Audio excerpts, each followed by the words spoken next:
Yeah, Chain Reaction, horrible movie, beautiful effects. Of course, that's the story of our life in miniatures, you know? It's like, the movie sucks, but hey, great effects. And Chain Reaction was definitely in that category, and the miniature was duplicated after one in some other city. I can't remember what city they found one in, but where they did the live action shoot. And so they just took a bunch of pictures of that and built a steel frame, real solid, rigid steel frame, and on that put a bunch of little sheet pieces, like the sheet metal, the corrugated sheet metal. George Stevens was pretty involved with creating that. It was basically rolling thin or thick foil, thin sheet metal through a pasta maker, so you get that little corrugated thing, and that worked beautifully. Just pumped out a whole bunch of those pieces and just super glue them on and onto the frame, and just very delicate work like that. There was a lot of work in there was like a top stack. I don't even know what the parts are. I just know what they look like. But a bunch of pipes and tubes and things coming off the top of the building that was part of the steel mill, and a lot of detail there, and a lot of things are just baling wired together, just very lightly, just so that when it blows up, it'll go.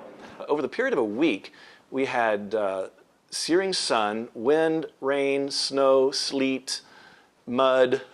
It was just crazy, and trying to get 3 takes off over the week with the weather from one extreme to the other, and it was just horrible. Everybody hated being up there, and on the top of this hill over Lake Castaic, but got it pulled off. Nick Davis was the guy on the production side. Nick brought this to DD, and I actually know Nick from somewhere else, and we agreed on what we did and built a beautiful miniature of this steel mill.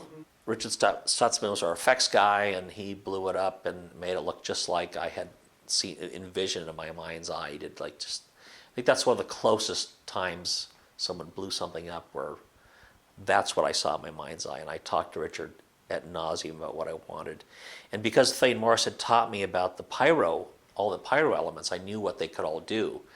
I wouldn't want to wire something together, but I knew the basics of how it all worked. And Stutzman and his guys, Connor had done this incredible explosion. The stuff came out pretty good, and somewhere in there, Digital Domain got Dante's Peak.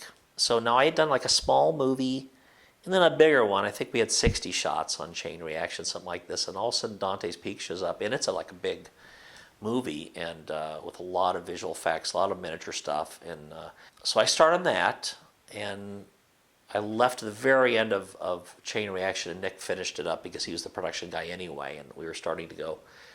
I was going to go one way, he was going the other way, and so I would have to defer to him anyway, so it actually worked out.